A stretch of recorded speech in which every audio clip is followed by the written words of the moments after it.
Boom, we're off, and here we are on a Monday. It is mid-May. I am happy to have you here joining me, and boy, do I have a great guest, and probably one of my best conversations ever with one of the most respected bioethicists in the country from NYU, the great Dr. Arthur Caplan joins me today. That conversation begins at 25 minutes in today, and it was real good, real fun, funny, interesting, as always. Arthur Caplan, you're going to love it. I'm sure of it. But first, I've got your headlines from the weekend and some sound bites. That's what we do here each and every day on Stand Up, Monday through Friday, sometimes on Saturday, hanging out with you on Thursday night at 8 p.m. What could be better, huh? Thank you very much for your support, for your subscription, patreon.com/Pete Dominic. If you haven't already, I appreciate it. Let's get after it right now, starting with headlines. Whew, there's a lot of them.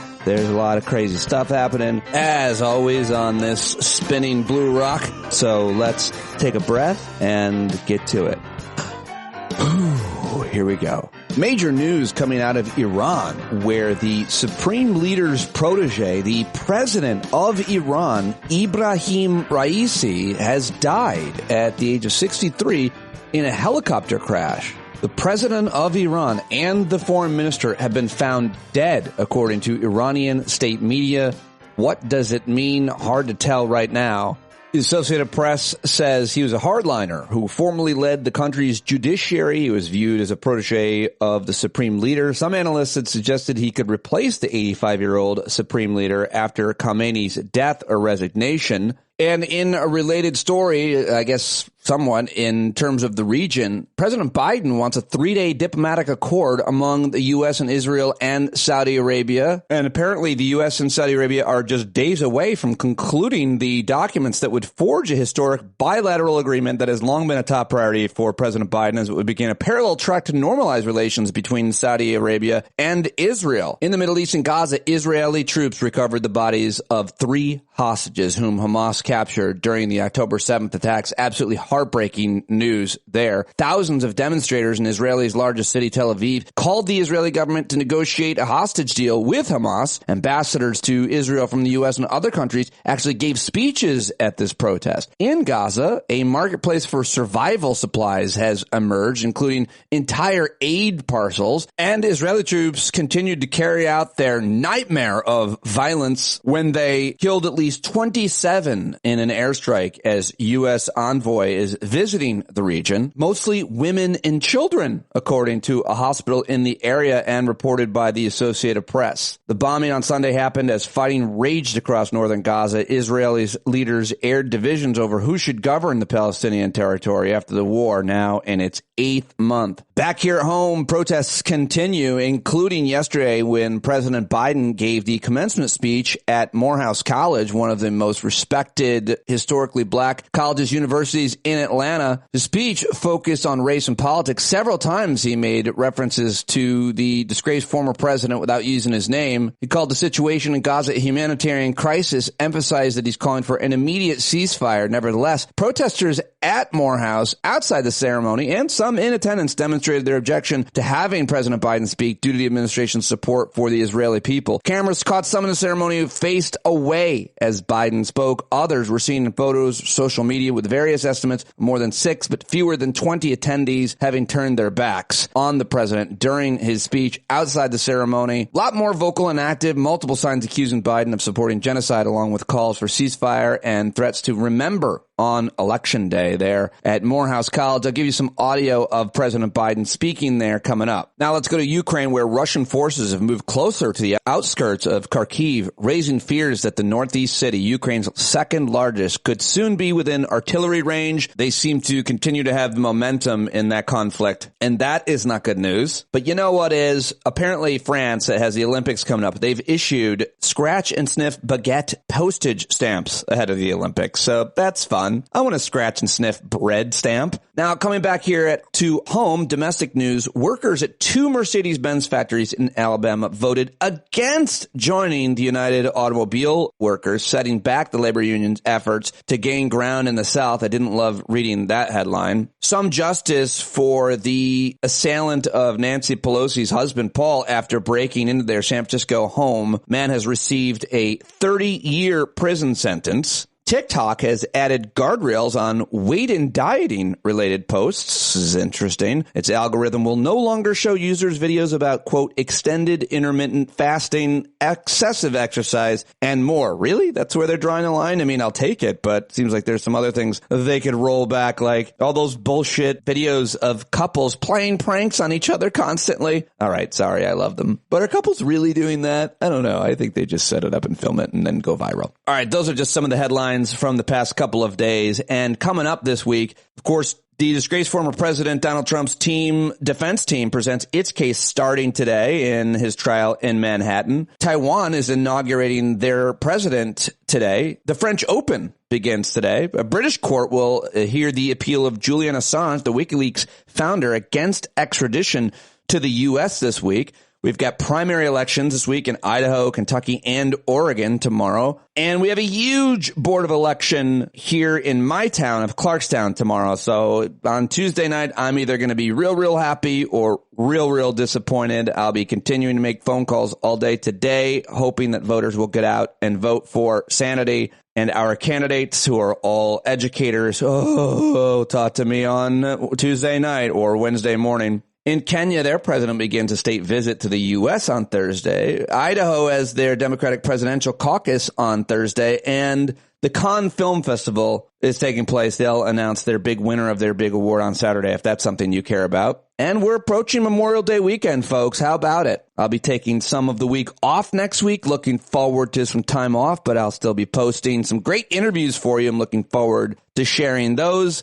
And, of course, this week I've got a great lineup of guests coming your way. Those are your headlines. Now let's get to some of the sound bites from the weekend. Plenty to play for you and look forward to discussing with you on Thursday at our hangout. Let's start with President Biden in his speech at Morehouse yesterday, getting a lot of credit for some of his comments. His speech yesterday, the commencement speech, although there were those protests I mentioned, here he is yesterday in Atlanta offering a solemn promise to renew America's commitment to democracy while recalling the turmoil of recent years in what is being called a moving graduation speech about loss and hope. Our family became my redemption.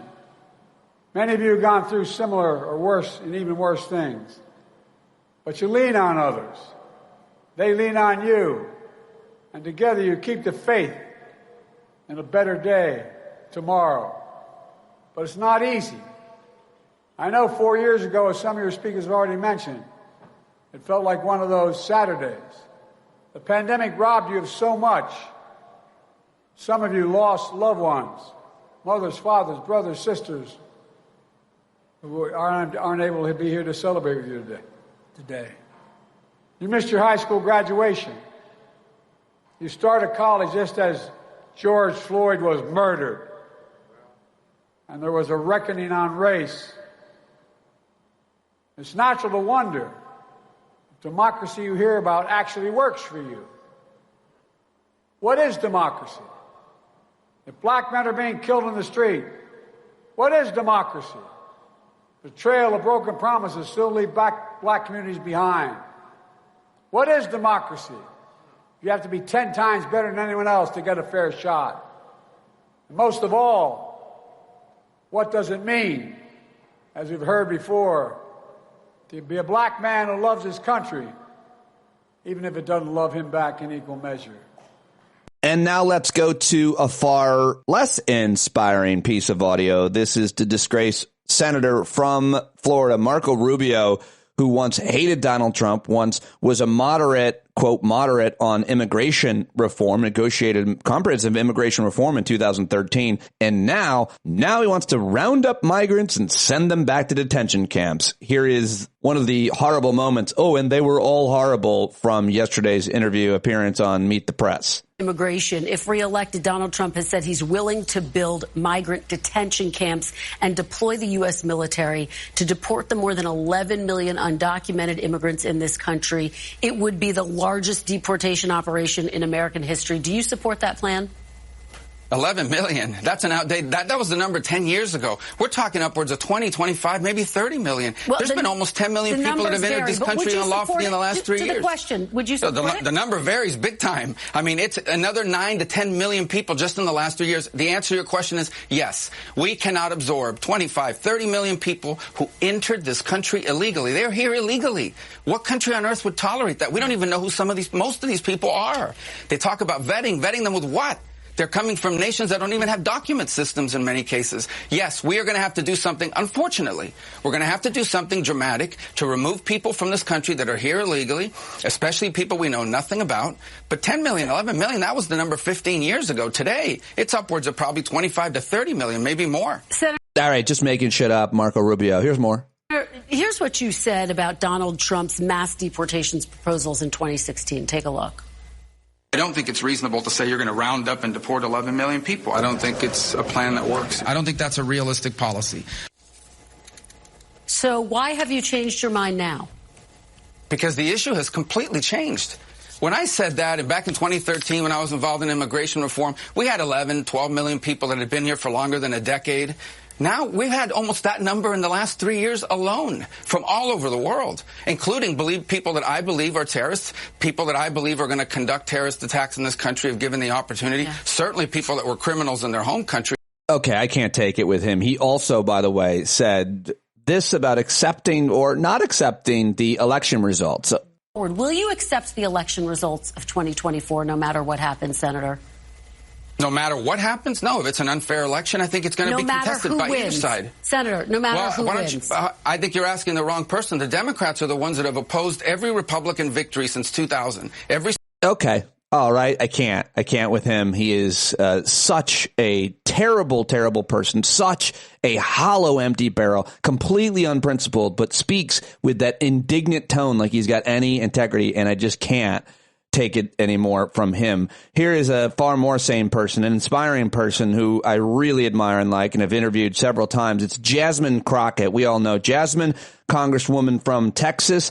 Here she is on CNN with Jake Tapper responding to all the controversy that occurred last week during a late night House Oversight Committee hearing when Marjorie Taylor Greene attacked Congresswoman Crockett's physicality, which you cannot do, said that she had fake eyelashes. Jasmine Crockett, of course, responded with an amazing slam that's gone viral and is now selling T-shirts to raise money for Democrats. Here she is being asked about it by Jake Tapper on State of the Union on CNN yesterday. Just to explain to our viewers, she said what she said, which is a personal attack on your appearance.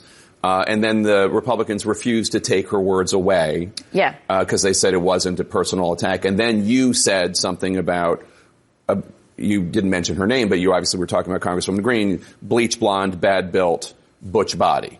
Very good. So it's tough to say. But you've really embraced what you said. You're printing it on swag. I think we have an image of the shirt here that you're selling to help raise money to elect Democrats.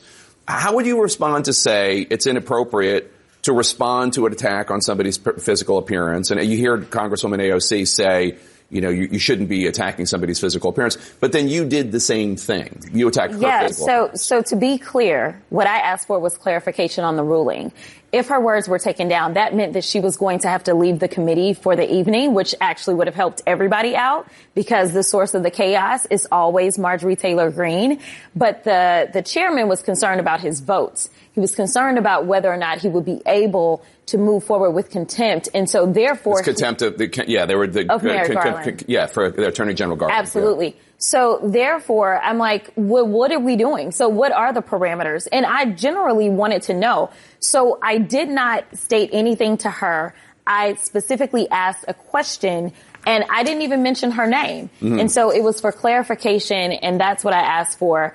And he obviously didn't hear me. Okay. Yeah. And I hear that. But she went after your appearance, and then you went back at her 1,000-fold. I did in a very lawyerly way. But obviously she started it. I'm not disputing that. But do you regret that at all? I don't. You don't? I don't.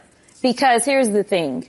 I signed up to be a member of Congress. That didn't mean that I was supposed to walk into a position where I'm going to walk in and be disrespected. It's already a hostile work environment being there, and we do have rules. The problem with MAGA is that MAGA does not respect rules, nor do they respect the law. That is exactly why they're all running up to Trump's trial, because he's in trouble not because of some big conspiracy by the Biden administration. He's in trouble because he fails to respect the law. The reason that the Supreme Court right now is debating whether or not Trump can commit crimes or any president can commit crimes and then be let off is because they have no respect for law. The party of law and order is gone at this point in time. While I have so well said. So well said by Jasmine Crockett to Jake Tapper's tough questioning there. I really love that moment and everything, pretty much everything that woman does. I stand by so far, and I know many of you do as well. Let's get to trigger alert. This is the disgraced former president. He was speaking at an NRA convention and said that he's been better for black folks than Abraham Lincoln. Of course, he denied black people housing. He was fined by the Department of Justice for that.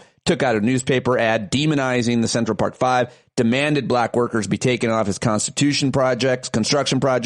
He called African countries shitholes. He's attacked individual black folks over and over and over again. Yet here he is. It's 25 seconds if you want to skip ahead because his voice is traumatizing for you. And honestly, there's been no president since Abraham Lincoln, and perhaps in a certain way, including Abraham Lincoln, but there's been no president since Abraham Lincoln that has done more for the black individual in this country than President Donald J. Trump. There's been nobody, not even close. Not even close, and all those assholes who are probably almost entirely white clapping for him.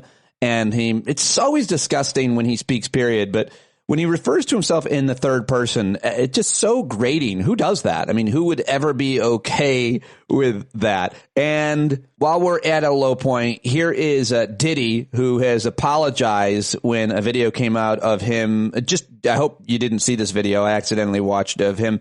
Absolutely. I don't even know what words to describe what he did to his ex-girlfriend on that video, but it was horrific violence. And here he is now apologizing from what looks to be like a resort background. I'm not sure he really got it right here, but I play this because I have something really smart to play after it. Michael Eric Dyson on Real Time with Bill Maher. But here's Diddy first in a 1-minute apology. It's so difficult to reflect on the darkest times in your life. Sometimes you got to do that. I was fucked up.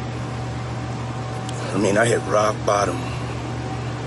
But I make no excuses. My behavior on that video is inexcusable. I take full responsibility for my actions in that video. I'm disgusted. I was disgusted then when I did it. I'm disgusted now. I went and I sought out professional help. I had to go into therapy, and go into rehab. Had to ask God for his mercy and grace.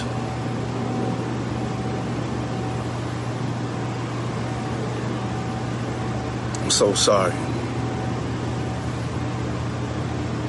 But I'm committed to be a better man each and every day. I'm not asking for forgiveness. Truly sorry. All right. I don't know what you make of that, but here is Michael Eric Dyson on Real Time with Bill Maher, the asshole of the world, Bill Maher, asking his old friend Michael Eric Dyson to react to the Diddy hotel video. And I just thought this was really important, so I wanted to share it with you. This story broke today, so I have to ask you about it, P. This story broke today, so I have to ask you about it, P. Diddy. Ugly tape. Just give us some context. No one's going to excuse it, nor should it be excused. No, right. But just try to contextualize, as only you can, I think, why this kind of ferocity exists. I mean, because we are all a product of not just our own past as people, but our own pasts going back in time. True. Abuse, as we know, is cyclical. Right. So just give us the context there of what you think about this. Yeah, I'm glad you put it in that context. It's very sensitive and understanding of you. Look, we know that we live in a culture of vitriol toward women. we know that we talk about toxic masculinity, but let's speak about the horrible misogyny that exists in the culture, the poisonous patriarchy, and a man thinking that he owns another human being, another woman. And for what Diddy did, and let me be, forthcoming, I've interacted with him, I've talked to him and spoken to him. What we saw today was repugnant and reprehensible. It's inexcusable. And it's, some people would be tempted to say, well, this is the misogyny of hip hop. Look at it. 43, more than the regular population, 43% of those men who are domestic abusers are in female-dominated stuff like clerks. After that, the police and the military. After that, people who work in construction and so on. And after that, preachers and lawyers and so on. So before we get on our high horse and say, this is the bête noire of, hip-hop showing its face, preachers are beating the hell out of women, too. And they're doing it physically and emotionally and rhetorically. So having said all that, it's horrible. And what we saw there, kicking that young woman while she's on the ground, dragging her, this is the express manifestation of a lethal inability to accept another human being as not only equal, but also understanding her worth as a human being. And to do that is propped up on every side in this culture, not just in hip-hop, which has its own misogyny, but in the churches where I go, the synagogues, the temples, the religious orders, the political orders, all of that stuff is chock full of this kind of poison. Oh, so well said. I really appreciate that context, which is why I can't fully turn off that show, because of the few moments like that with guests like that. All right, now I want to get to the comedy, shall we, from the weekend, because we've had enough serious stuff, and then a great conversation with Dr. Arthur Caplan coming up. Let's see, what have I got for you? All right, let me go back to the Colbert well. That's all I could find. With the time I have remaining, here he is from Friday night's monologue, where at the end of it, he actually pulled out a helium balloon. Donald Trump is back in court today. The trial is in session, and it continued today with the defense's cross-examination of former fixer and wet sock watching you leave it behind at the laundromat, Michael Cohen. Trump's team went after Cohen hard on the cross-examination, trying to depict him as a serial liar for revenge. Michael, we have so much in common.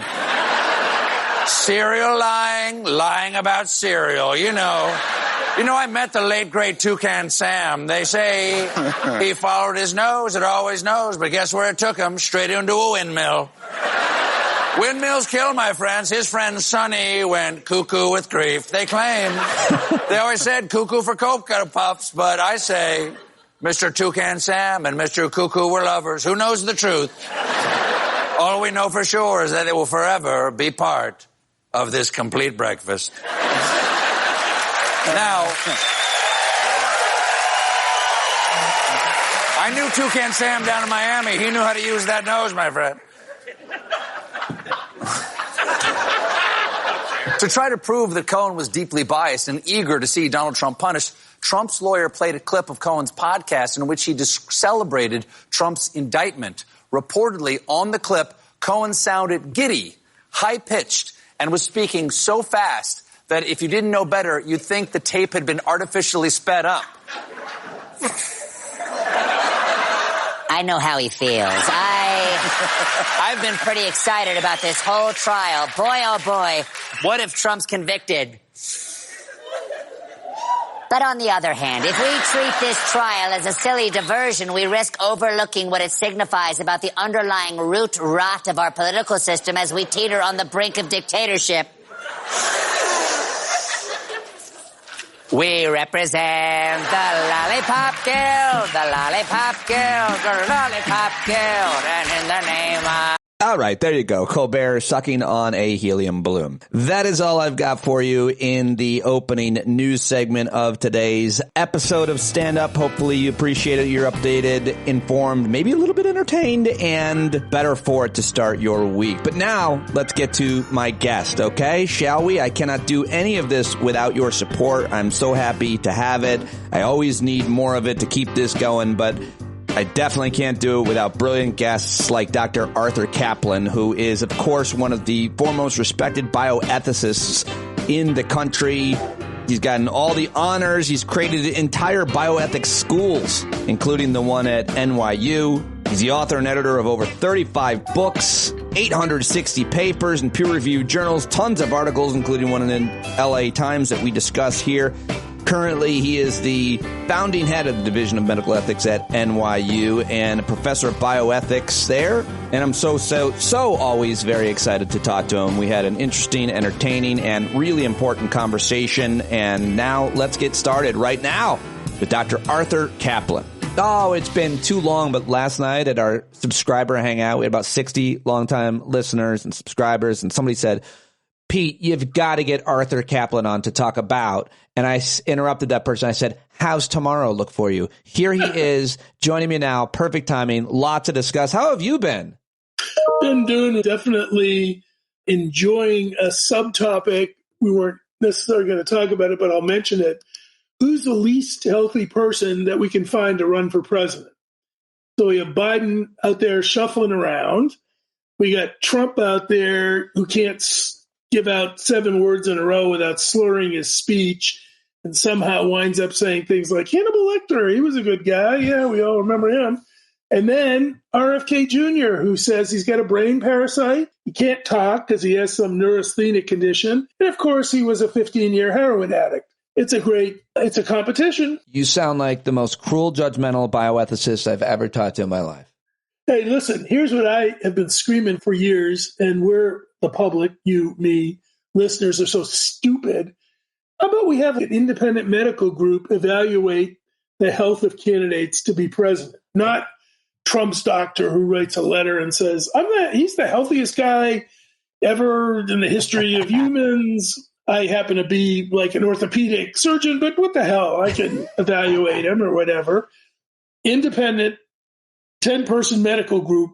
I don't know if you know this, Pete, but if I was going to, or you were going to become head of, let's say, I don't know, General Motors, they would insist on a complete 2-day physical at the Mayo Clinic by a bunch of specialists before they'd hire me, because they don't want to hire me and have a demented guy or a dead guy or whatever, a severely impaired They don't want to guy. invest there. They don't want to invest millions of dollars into a person who is unwell.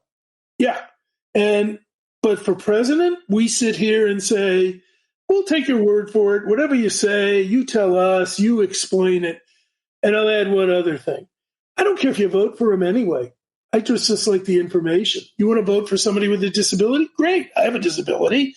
Franklin Delano Roosevelt had a disability. There have been plenty of disabled people who've held the office. But let's get the truth. What are we doing here? What is you just mentioned your disability. It's polio related? I didn't know that. Yeah. I was one of the last people on Earth, literally, 1957, little kid, to get polio. And it left me paralyzed for a year, neck, legs. Luckily, not my diaphragm. That's the muscle that is essential for breathing. And that's when people went in those iron lungs, if you remember that. Yeah. I never did that. But I had to learn to walk. And residually, I have muscle weakness in my legs, so I have to use a wheelchair or a stroller. Sometimes I get around with a cane. So that's been a legacy for me. I always have great sympathy for people. I'll give you another example of disability friendliness. I had to give a speech this week at the UN. Coming up in 2 weeks at the UN is Disability Awareness Month for the world. Okay. So the challenge is, can I get into the UN, to the room, to give my speech? And the answer is no. Are there ramps everywhere? No. The door doesn't have one of those buttons to hit so that you can open them up. I got to try to get up out of that wheelchair and get the thing to open. It just goes on. And I know they're well-intended over there at the old UN, but I interviewed somebody who's a disability advocate not too long, well, maybe a year or so ago, maybe longer. And I'll never forget what she said, which was, it's easy to look past any discriminated group or marginalized group of people if you don't belong to that group, if you can't relate. But what she said was something to the effect of, disability is the only marginalized group you might join if you aren't. A lot of members coming for everybody. If you don't die, pretty likely that you're going to need some physical assistance or vision or hearing aid. Yes, it's a group that's very welcoming. Do you think even me? Not you. I don't think you'll make it. Not you.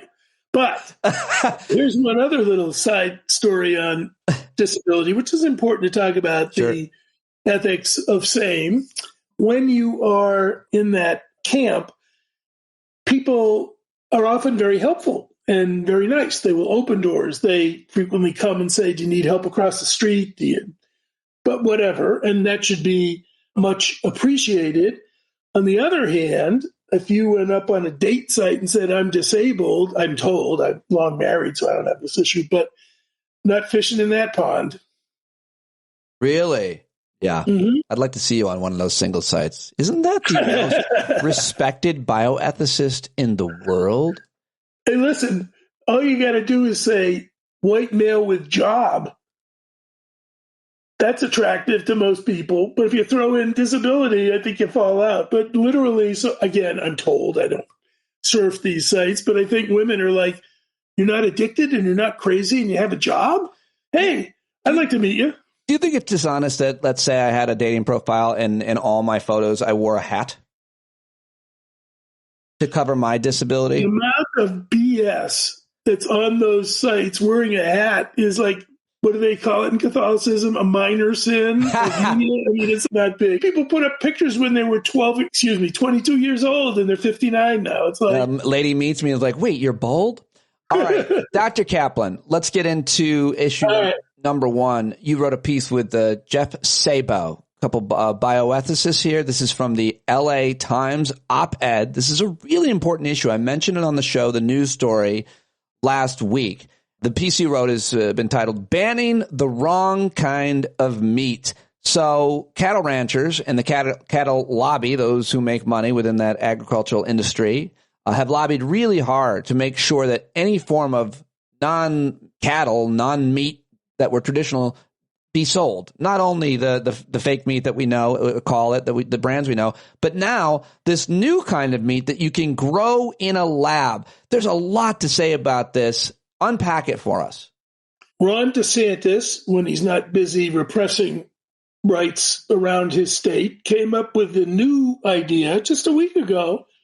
I'm going to ban the sale of alternative meat products, not just cattle, pigs, chickens, whatever, fish, in theory, in my state, because it's a conspiracy of liberals and progressives trying to get us to eat that stuff instead of eating steak and pork chops and hamburgers. And we're not going to put up with that in Florida. So I prohibit the sale. So what he's talking about prohibiting is there are a bunch of companies, scientists, trying to figure out if you took cells from a newborn cow, newborn sheep, could you grow those cells into literally a product that you could then substitute as a lamb chop or a pork chop or a steak? Would it look like that? Yeah, in theory, maybe we could get to that. Would it taste like it? Yes. Does it do that now? No. We're still in the era, early days. Sometimes people refer to what they can make as pink goop. It's this sloppy meat substitute alternative. I'm not asking anybody to eat that. I wouldn't eat that. But veggie burgers, yeah, I see them around at barbecues and things. Are they my favorite? No, but people. So why should they be concerned? And why is DeSantis, by the way, joined quickly by, of all people, Fetterman from Pennsylvania in some bipartisan attempt to save Outback or promote McDonald's, said, yeah, I'm with you. I want to eat steak, not goop. Look, first, the burden that meat raising puts on this planet is off the charts. I don't care. I love it. It's delicious. I don't care about the planet. Yeah, but you're an idiot. 2/3 of the world's land is devoted to grazing or growing crops just for animals. Right.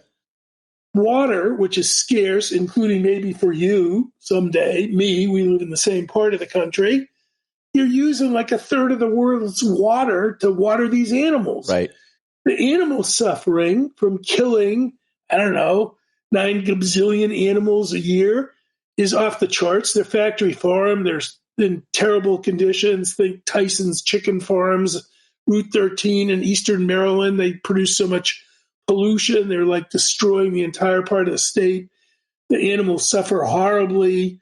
The picture to make that steak, I'll just say, is indefensible. You can't defend it, and you want to get away from it because it's not sustainable. You and I may meet at a steakhouse and have a steak now. We keep going with the current agriculture. There won't be any steakhouse in 30 years because nobody will be able to grow those animals in that way.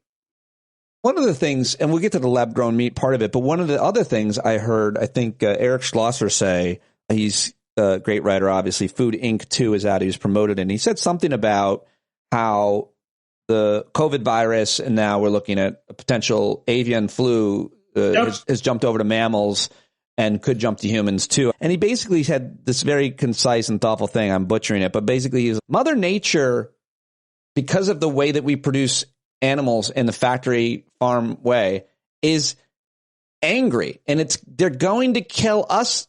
It's trying to kill us all for what we've done to these animals. Again, I don't have the exact quote, but just thoughts about the virus and the way that viruses travel from animals in these wet markets, much less on a turkey farm or something. Dairy farms. So we've had 400 deaths in the past couple of years on dairy farms from avian flu that got into dairy farm workers. That's a signal that virus could jump dairy farm workers, from cows to dairy farm workers to us.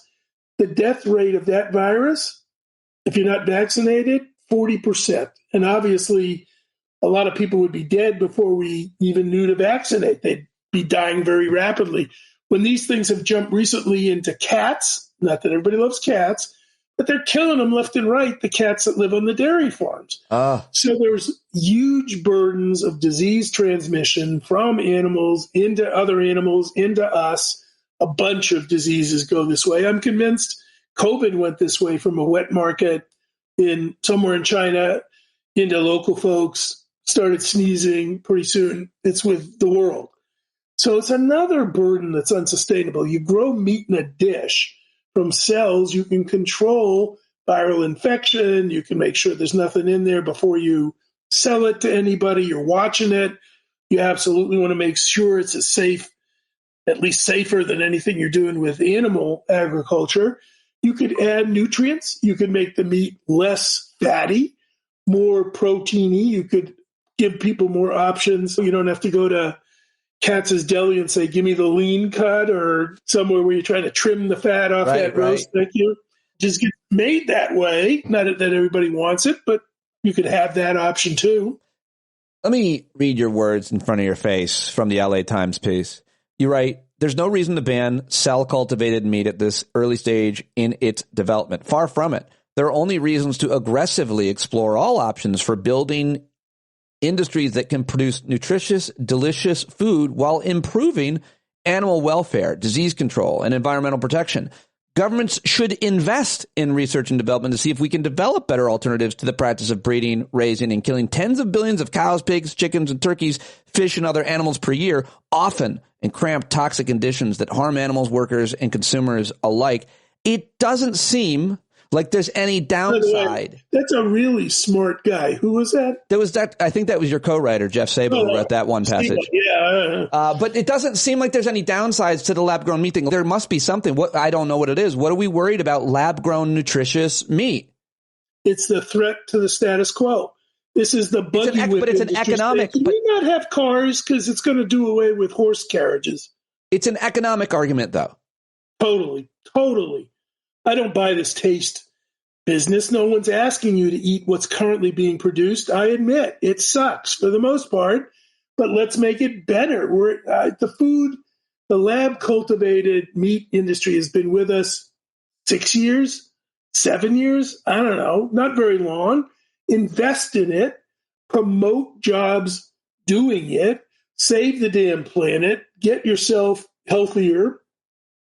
What reason could there be for not chasing that technology down? It reminds me, again, it's, for those of you who know the term Luddite, it's Donald Trump showing up on ads and saying, we got to keep shoveling coal. Really? And the world just gets more and more polluted, and there's nobody getting paid, and people die in the mines. Yep. You don't like solar. You don't like wind. You don't like alternatives. You don't want to improve them. You want to keep sending men into big holes in the ground to die so they can dig up a very polluting substance. Take the tops off of beautiful mountains and make West Virginia look like the moon. Yeah. All right. Is there anything else to say about that before I move on to issue number 2?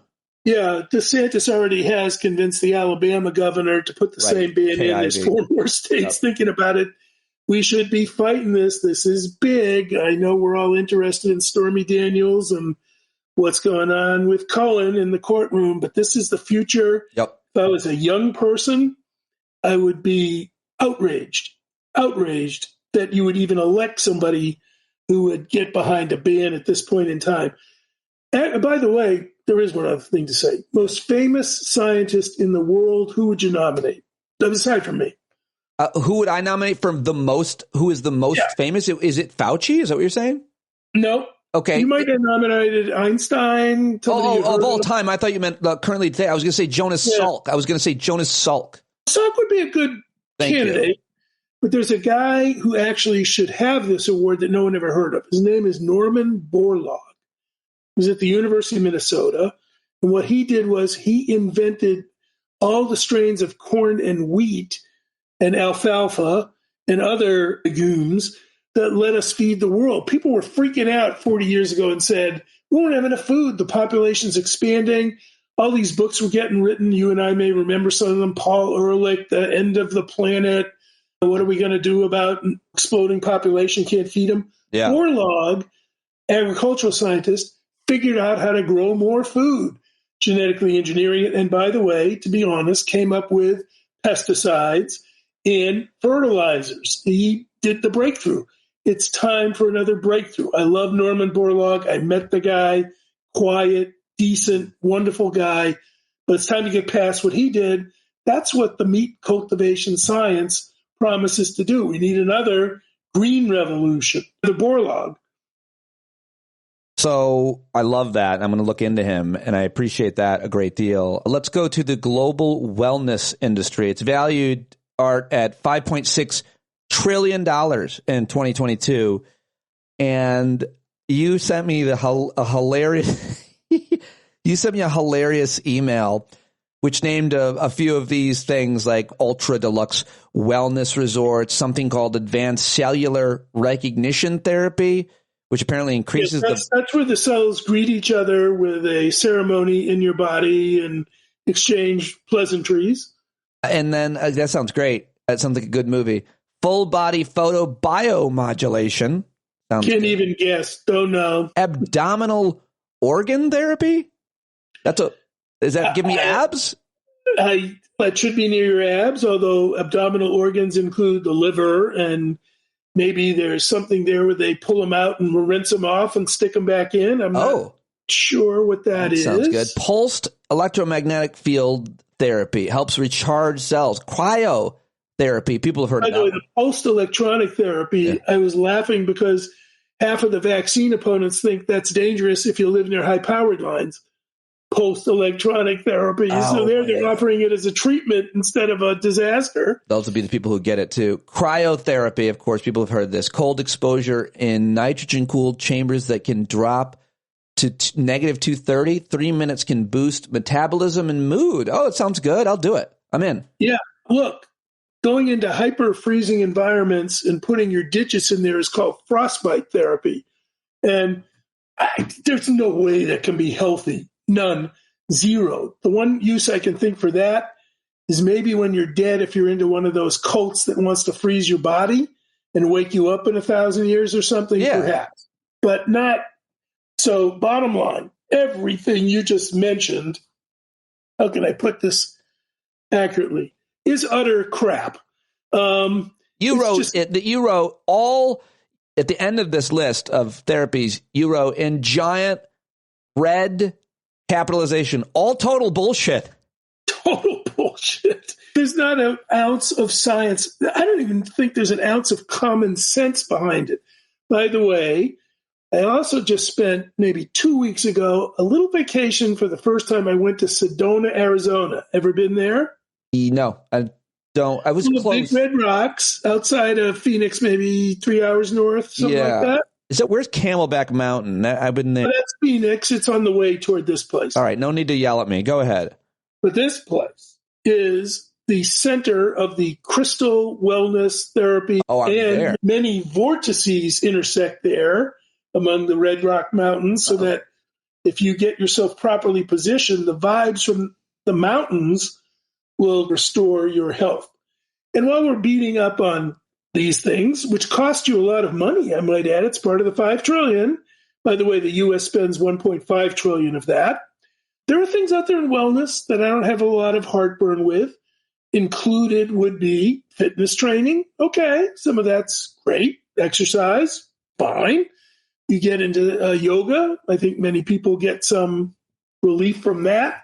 But when you're out here with these cuckoo interventions that have to do with freezing and pulsating and crystal alignments and all the rest of it, and then we say we can't afford to give basic health care to everybody, but we're going to spend $1 trillion on bunk in the U.S., supplements. Here's some advice coming from me. Eat well. Thank you. We're done here. There isn't anybody except maybe. I can't make money on that unless I'm one of these barons that owns the entire market. Yeah. Have you heard of that? Have you heard of that Austin Frerich's new book, Barons? Is it Money, Power, and the Corruption of America's Food Industry? Yes. It's so good. It's one of the most important books I've read in a long time. I'd love to. Seem like by the way, even some of our healthful things. I don't know about you, but I grew up. The absolute must breakfast food was orange juice. Right. Had to drink it, gonna die, no vitamin C.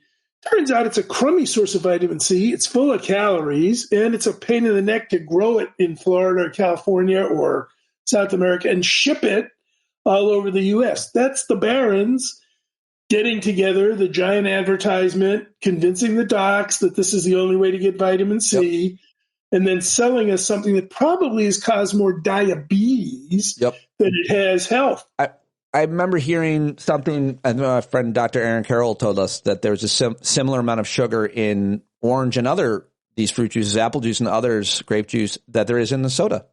Yep, absolutely true. You know what I do with the orange juice? I recognize it as my sugar. I say that's my sugar sometimes just for the day. It'll be the only thing I know that's overtly sugar. And I use it as an additive in my delicious smoothie. Yeah. And I think, again, when I was in Sedona, out came breakfast, and there were 89 smoothies. Some targeted to your gout, some aimed at relieving your depression, some smoothies were good for your laryngitis. Really?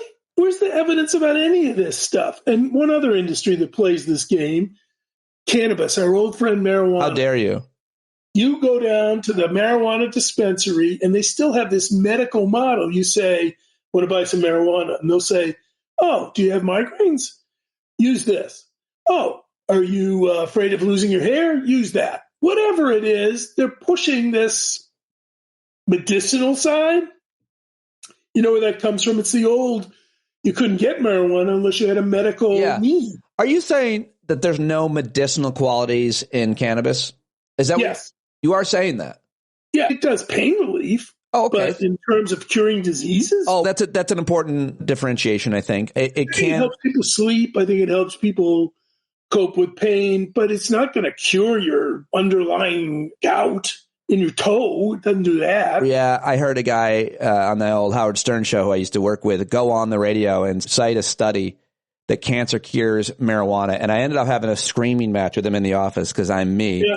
And he showed me the study, and I contacted the author of the study, and I said, does your study say that cannabis cures cancer? And the author got back to me. She said, no, it doesn't. And I sent her the audio, and I sent that to him, and he still wanted to argue. And I was like, okay, better. You're on the Howard Stern show, and better than the lady who did the study. Okay. Misrepresenting studies. That's something that you've had to deal with your entire career, I'm guessing. How do we recognize these scams? It's easy to make fun of these things, and you included a bunch of different therapies that, but people fall for these. I have a lot of sympathy for people who fall for diets and exercise and supplemental scams. Because The ads are great, and people are desperate to feel and look a certain way. And obviously... Well, first of all, when you see a drug on these endless drug ads from pharmaceutical companies, say on TV, the ones, by the way, that say things like, if you have lung cancer, ask your doctor about Optivo, a new regimen to help your lung cancer. And I am thinking to myself, whenever I see one of these ads, I'm a little skeptical. Moreover, if I have to go to my doctor and say, I saw this lung cancer therapy on TV, doc, what do you think? If he doesn't know about it and I'm telling him I saw it on TV to tell him, I need a new doctor, like right away. I'm going to bring him the treatments because I saw him on TV ads. But everything I see on TV, I approach with caution because I think pharma's pushing something. Guess what? Big wellness, $5 trillion a year. I should approach that with equal caution. It's a gigantic business. Not saying everything's bad. Not saying everything's wrong. Pharmaceutical companies do sell some products that are great and do cure things. I'm not saying that. But first of all, let's not just give somebody a break because he made it out of bee pollen and he sells it down at the general nutrition store. I'd still like to know, got any proof, got any evidence, besides testimonials, people just jumping up and down saying, help me, it's good for me. Next detector, yeah, you could say there's a study and it's in a journal. If it's in the journal of I never heard of it, then let's not credit the journal so much. It's got to be like the real journals. You know how many phony, fake journals are out there? I could publish anything, but anything tomorrow, I just pay for it. And it'll appear in the Journal of Chronic Maladies that will do well with vibrational therapy. So we have to take a little bit of a skeptical attitude when somebody says, I got a study. And here's the third trick. One study does not prove anything. I don't even care if NYU issues a press release and says, we did this study and the pig organ is really great and we should all put them in our bodies. And the one study showed that it was good. You got to confirm it. You got to repeat it. If you can't do that, you're not there yet. We've been talking for too long. I think probably you got to go, but I don't know if you wanted to wrap up. We have a few other things you wanted to mention. I don't know if you wanted to do gene therapy. You got to go. Transplants. What do you want to mention? So let's mention transplant. Here's an example. And then I promise I'll leave, listeners. Don't worry, I'll go. I don't want you to. We just had a guy die who got a pig kidney up in Boston at Mass General. He got it about, I think, 6 or 7 weeks ago. A lot of fanfare, breakthrough, guy gets pig kidney. And it's a genetically engineered pig kidney. It's not a normal pig. They modified its cells to try and make sure that when they put it in him, it didn't kill him. He died. What are we to make of this? Sadly, what happened with this guy, there's a tendency to say you're at the end of the line. We can't give you a kidney transplant from a human. There aren't any, and you're too sick. You can't go on dialysis. So if your kidneys aren't working, you're a goner. Would you like us to try the pig? So most people are going to say, all right, give me the pig. But it's not therapy. It's research. I said at the time they did, this guy won't make it 2 months. It was a little off. He didn't make it to 6 weeks. If you don't learn from these experiments, then you're really deceiving people when you suck them in by the promise, maybe this will save you. So even medicine can overpromise. The wellness industry does it. Sometimes medicine does it. It sounds stupid and naive, but at the end of the day, you got to ask questions. When somebody who's running the wellness clinic tells me I have to give them $50,000 to get the ultra freezing remedy so my cells can talk to one another, I might want to ask somebody else if they think that's a good idea. Great advice, as always. I'm so grateful to have you joining me and covering all these really important issues. I know listeners appreciate you so much. It's great to have you back. It's been way too long. Let's talk again soon, sir. Thank you. Good.